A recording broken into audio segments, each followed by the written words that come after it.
Nimekuja hapa mheshimiwa kwa ajili ya heshima yako. Wewe ni ndugu yangu, labda hatujuani sana, lakini tumefika mahali sisi kama viongozi wa jamii ya Mulembe tumesema saa ile wengine wamemaliza mambo yao ya kwao, wameanza kutafuta makazi. Sisi nyumbani lazima tutafute mandugu zetu.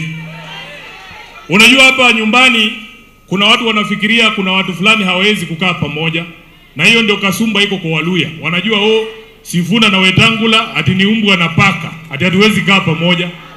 We want to change that notion.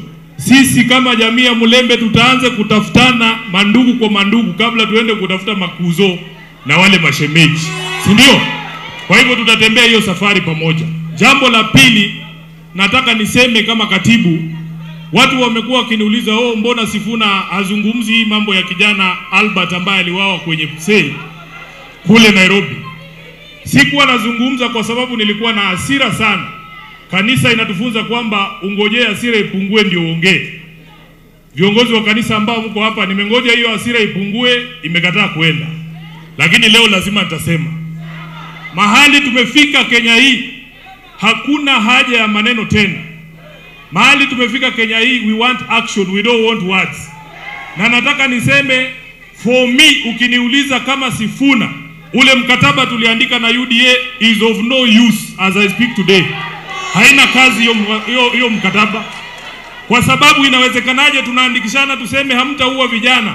Kijana anachukuliwa kutoka kwao, anapelekwa mpaka Nairobi, anawawa kwa sel. Juzi tumeona wengine wawili wamechukuliwa Elgeyo Marakwet. Wamepigwa, wamekatwa mikono, wamerushwa kule Nakuru. Mwingine amekufa kwenye police station ya Katitu hapa juzi. Na ndio maana nasema hiyo mkataba haina maana. Mahali imefika, it doesn't matter what else Ruto does. It doesn't matter what else he does. That agreement is dead. It is dead. The only way you can breathe life into that agreement ni urudishe uhai wa Albert na vijana wengine ambao wameuawa hapo mbele. Hatutashinda kila siku kuongea. Jambo la mwisho. Please. Niendelee nisiendelee? Niendelee nisiendelee? Lazima tuseme haya maneno. Jambo la mwisho, mheshimiwa, umetuzungumzia jinsi ambavyo wewe ukiwa kijana, uchumi wa nchi hii ulikuwa unafanya kazi mpaka wewe na huyu mama mnaweza kupata kazi nzuri kule Mumias. Unaingia ukiwa teenager kwa nyumba ya 4 bedroom bungalow. Saa hii hawa vijana wako waulize utatoa wapi kazi ambayo inakupatia 4 bedroom bungalow ukiwa kijana mdogo? Hakuna. Wameharibu uchumi na wataki tuzungumze. Lazima tutasema.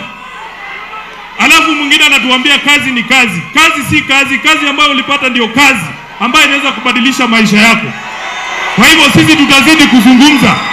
Uchumi umeharibika na tunaona watu kila wiki wanatembea na mamilioni ya pesa ati wanafanya empowerment. Inawezekanaje kwa mwezi moja mtu mmoja atoe shilingi milioni 100? Shirika la EACC tunataka uchunguze hao watu wanatoa mamilioni kila wiki. Hiyo pesa utakuta ni pesa ya hao watu mumewaibia.